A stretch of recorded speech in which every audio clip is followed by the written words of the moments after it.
I believe it's interesting to speculate about the origins of belief, or to speculate about the possible motivations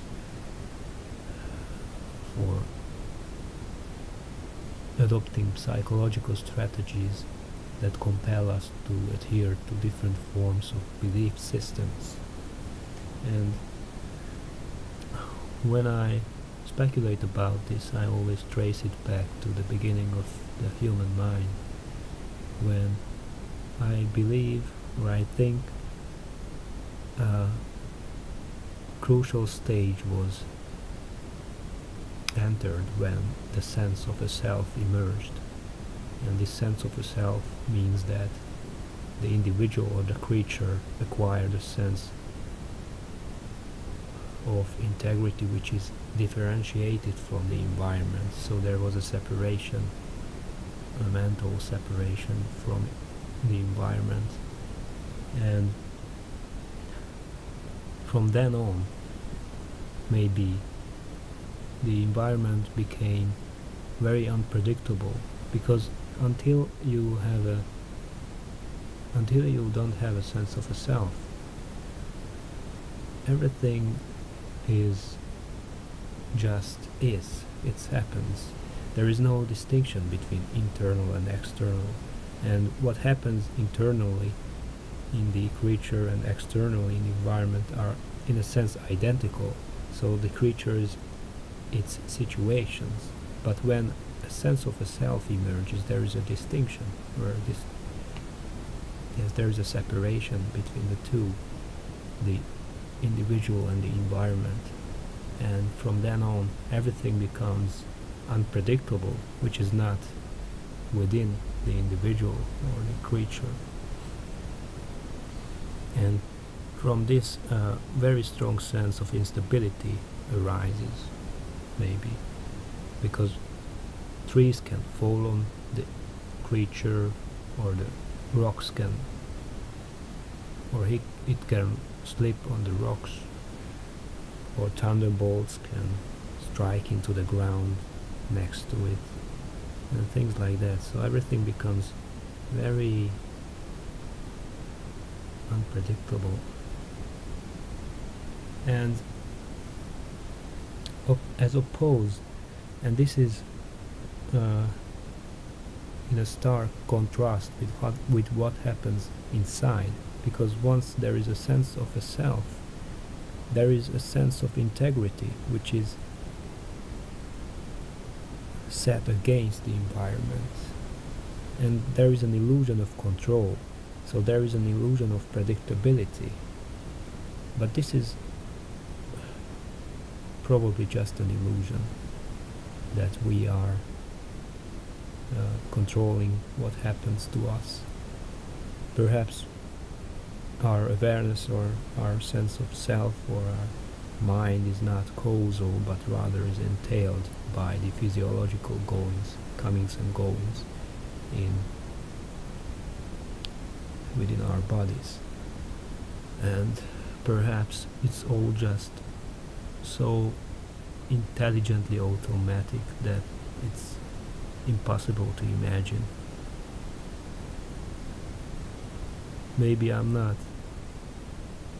doing this video, I'm just made to do it. Anyway, so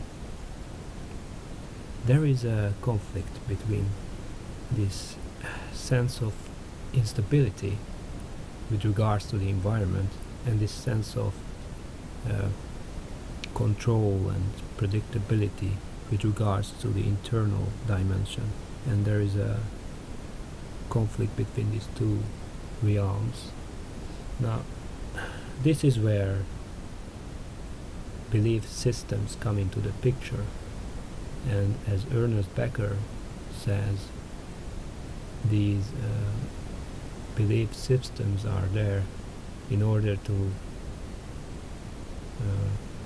serve the function of death denial, because one of the strongest feeling of instability is death. But I don't think it's the case Maybe it is the case, but I don't think so. I think the strongest sense of instability is just that, instability. And when we really have a sense of death, or we understand what it means to die, I think that's in contrast to what Becker says. I think that's a very liberating experience. Because imagine yourself as a tiny dot on the surface of the earth, and imagine that dot resembling all the other dots on this earth, and that you share, that dot you are shares with all the other dots all the frustrations and fears and desires with the others. There is a general stage fright which is shared by all of us, but imagining the duration of that dot as a flicker, or that collection of dots as a flicker or a mere moment of scintillation, it puts the whole problem into a very liberating perspective, because the overwhelming force of the present moment is loosened, and the psychological matrix in which we are implicated all throughout our days melts away,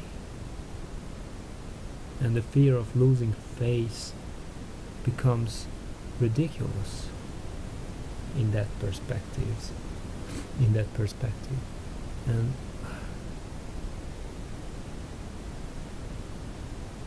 perhaps it's the natural feeling of being present forever which numbs us into psychological habits of give and take, and adopting these psychological strategies of belief in something more meaningful than just this brief moment in life. By the way, you remember, this is the potato I showed quite a while back. It's still alive. So I think this is maybe one of the explanations for the origins of belief, something like that.